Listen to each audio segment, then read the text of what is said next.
भक्तगण श्री हरि विष्णु कहते हैं कि जिस मनुष्य के अंदर ये 4 आदतें होती हैं उस मनुष्य की बर्बादी निश्चित है। यानी कि मनुष्य के अंदर ये 4 आदतें भूल करके भी नहीं होनी चाहिए। एक बार श्री हरि विष्णु क्षीर सागर में बैठे हुए थे, तभी माँ लक्ष्मी को चिंतित देख करके श्री हरि विष्णु माँ लक्ष्मी से कहते हैं कि हे देवी, क्या बात है जो आज आप इतना चिंतित हो, और ऐसी कौन सी बात है जो आज आपको इतना विचलित कर रही है। तब माँ लक्ष्मी कहती हैं कि हे प्रभु, मेरे मन में 4 प्रश्न उत्पन्न हो रहे हैं कि मनुष्य के अंदर ऐसी कौन सी 4 आदतें होती हैं जो मनुष्य को पूर्णता बर्बाद कर देती हैं। तब माँ लक्ष्मी कहती हैं कि तब श्री हरि विष्णु कहते हैं कि हे देवी, मैं तुम्हें एक कहानी के माध्यम से बताऊंगा, क्योंकि आज तुमने जगत के कल्याण हेतु यह मुझसे प्रश्न किया है, इससे संपूर्ण सृष्टि का कल्याण होने वाला है। तब श्री हरि विष्णु कहते हैं कि एक राज्य में एक व्यक्ति रहा करता था, एक राजा रहा करता था। वह बड़ा ही दानवीर स्वभाव का था और उसकी पत्नी भी थी, परंतु बहुत समय हो चुका था, उसकी पत्नी गर्भवती नहीं हो रही थी। इसी तरीके समय बीतने लगता है। एक दिन आखिरकार उसकी पत्नी गर्भवती हो जाती है और एक सुंदर से बच्चे को जन्म देती है। वह सुंदर सा बच्चा अपने माता पिता के आगे संस्कारों की भांति वह चलना प्रारंभ करता है। जैसे ही वह बड़ा होता है तो तब वह गुरुकुल में शिक्षा ग्रहण करने के लिए जाने लगता है, और जब वह गुरुकुल में शिक्षा ग्रहण करने जाता है तब वह बहुत मन लगा के बहुत अच्छे से शिक्षा को ग्रहण करता है गुरु के साथ। ऐसे ही धीरे धीरे समय जो होता है वह बीतने लगता है और वह शिक्षा ग्रहण करने लगता है। एक दिन सूचना आती है कि उसके माता पिता का देहांत हो गया।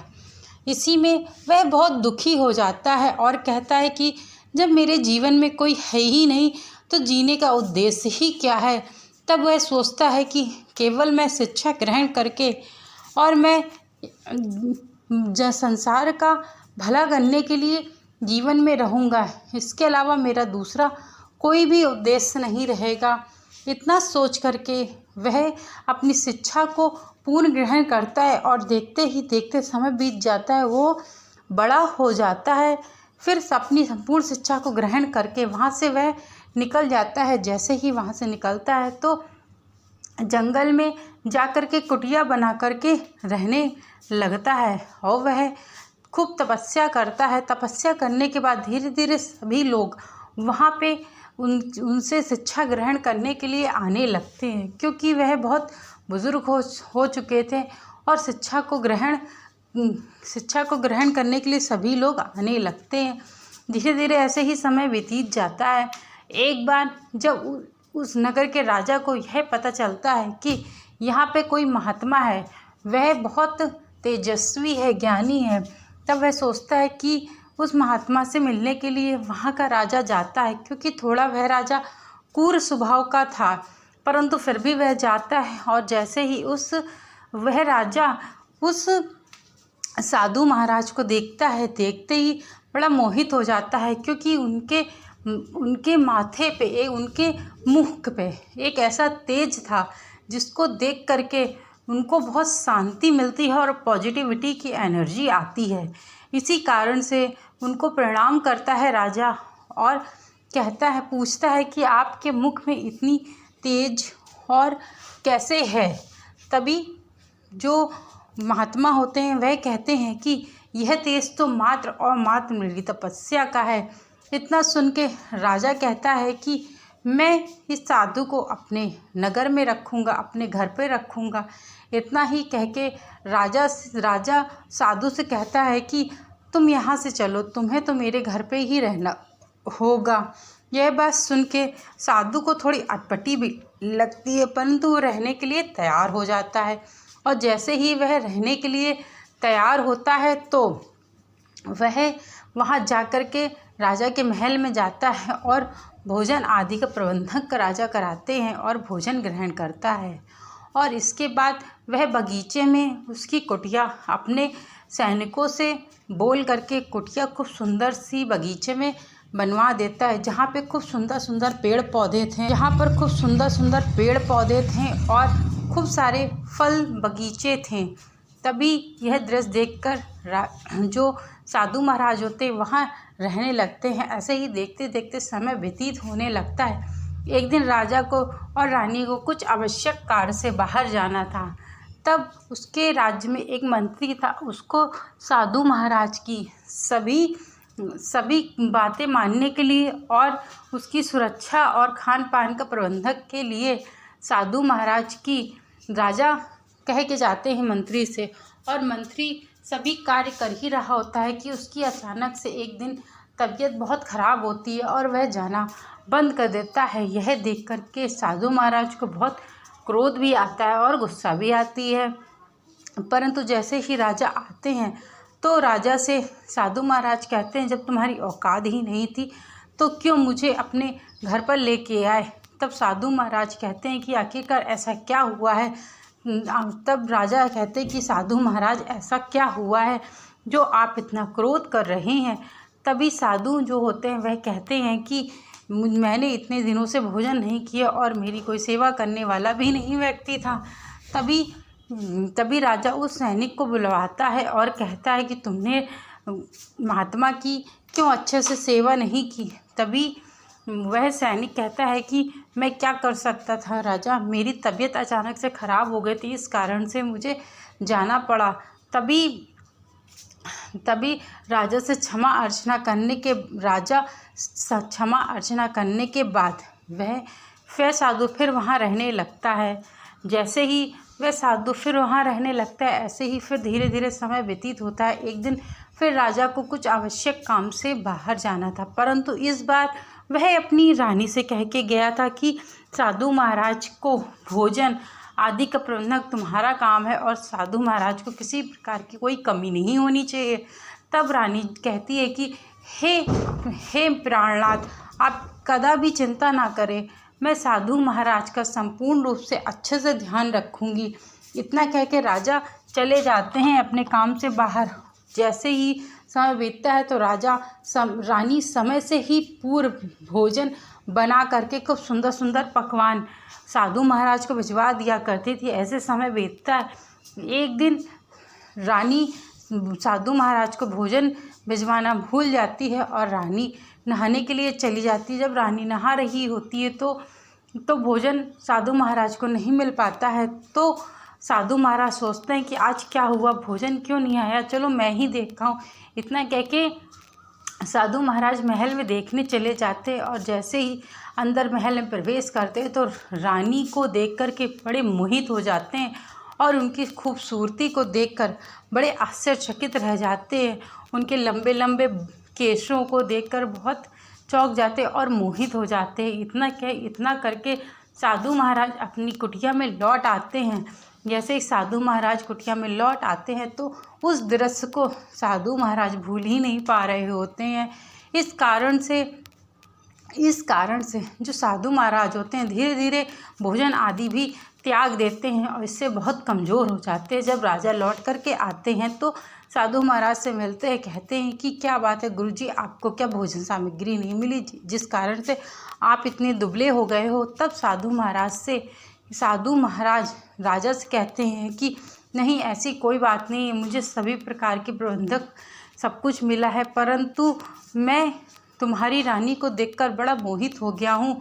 मुझे उससे विवाह करना है, मुझे उसके साथ रहना है, लगता है कि मैं उससे प्रेम करने लगा हूँ। यह दृश्य को देख, यह चीज़ को सुन करके राजा बड़ा आश्चर्यचकित रह जाता है। फिर राजा उस साधु महाराज को अपने महल में लेकर के जाता है और रानी को बुलाता है, रानी को संपूर्ण जानकारी देता है। तो रानी कहती है, नहीं, साधु के मरने का पाप ना मैं लूँगी ना आप लोगे, मैं साधु के साथ जाने के लिए तैयार हूँ। इतना कह के साधु महाराज के साथ वह महारानी जाने के लिए तैयार हो जाती हैं और अपने राजा से कह जाती हैं कि आप चिंता मत करें, मैं कभी भी अपना पत्नी धर्म को भ्रष्ट नहीं होने दूंगी। जब साधु और रानी उस साधु की कुटिया में पहुंचते हैं तो रानी कहती है, ये तो छोटी सी कुटिया है, मैं तो बड़े बड़े महलों में रहने वाली हूँ। इतना कह के तब साधु उस राजा के पास जाता है, कहता है कि मुझे महल की आवश्यकता है, क्योंकि रानी महलों में रहती है। और जैसे ही महल में जाते हैं तो रानी कहती है, ये महल तो बहुत गंदा है, इसको तो साफ़ सफाई करने के लिए कोई होना चाहिए। तभी फिर साधु महाराज उस राजा के पास जाते हैं और कहते हैं कि साफ़ सफाई के लिए कुछ होना चाहिए, क्योंकि महल बहुत गंदा है, मेरी रानी साफ़ सफाई नहीं करेगी। तभी फिर राजा खूब सारे घर की जो नौकरानियां होती हैं उनको भिजवाता है और महल की खूब साफ़ सफाई करवाता है। महल की साफ़ सफाई करने के बाद जब रानी रात्रि के समय नहा करके आती है और साधु महाराज उसको देख रहे होते हैं, तभी वह कहती है कि हे साधु महाराज, आप क्या थे और क्या हो गए हैं? आप तो अपना संपूर्ण जीवन साधु बनके जीना चाहते थे और आज आप मेरे छोटे से प्रेम जाल में फंस के अपने आप को तुच्छ प्राणी बना रहे हैं। और यह सब कह के उसको बहुत घृणा महसूस होने लगती साधु को। साधु से कहते हैं कि रानी साधु से कहती है कि ऐसा क्या हुआ है जो तुम मुझ पे मोहित हो गए हो? इसी सुंदरता को देख के मोहित हुए थे ना। ये सुंदरता तो क्षणभंगु होती है, कभी भी नष्ट हो जाती है। तभी साधु महाराज की आंखें खुल जाती हैं और रानी को महल में लेकर के जाता है साधु महाराज कहते हैं कि मेरी कुछ समय के लिए बुद्धि भ्रष्ट हो गई थी, जिस कार्य के लिए मैं संपूर्ण नगरी में निकला था हुआ था वही कार्य मैं भूल गया था। और तभी जो साधु महाराज होते हैं वह राजा से कहते हैं कि यह मनुष्य की 4 आदतें कभी भी मनुष्य को भ्रष्ट कर देती हैं। तभी श्री हरि विष्णु से माँ लक्ष्मी पूछती यह 4 बातें कौन सी हैं? तभी साधु महाराज से कहते हैं कि नंबर 1 पे यदि कोई व्यक्ति लालच में पड़ गया तो वो कभी भी अपनी उन्नति के मार्ग में नहीं चल पाएगा। नंबर 3 पे यदि किसी वैश्यवृत्ति या फिर किसी के मोह में पड़ गया तो जीवन में कभी भी उत्पत्ति नहीं कर पाएगा। नंबर 3 पे है यदि कभी मनुष्य दुष्ट कर्मों का सहारा लेकर बढ़ने का प्रयास करेगा तो उसका अंतिम दिन निश्चित ही है। वहीं नंबर 4 पे है यदि कोई मनुष्य पराई स्त्री को गंदी नज़रों से देखेगा या फिर उसके साथ कुछ शोषण करना चाहेगा तो भी उसका विनाश निश्चित है। इतना कह के श्री हरि विष्णु माँ लक्ष्मी से कहते हैं कि क्या अब तुम्हारे 4 बातों के प्रश्नों का उत्तर मिल गया हो? तब माँ लक्ष्मी कहती कि हाँ, मनुष्य को कभी भी लालच नहीं करना चाहिए और किसी के वैश्यावृत्ति के चक्कर में नहीं पड़ना चाहिए, ना ही अपने आप को इतना तुच्छ करना चाहिए जिससे आप अपना अस्तित्व ही खो बैठें। इतना कह के तब श्री हरि विष्णु कहते हैं कि अब मैं अपनी कहानी को यहीं विराम करता हूँ। यदि मेरे द्वारा सुनाई गई श्री हरि विष्णु के श्रीमुख से यह कथा आप लोगों को कहानी अच्छी लगी हो तो चैनल को लाइक शेयर सब्सक्राइब करना मत भूलिएगा। Thank you so much video को वॉच करने के लिए।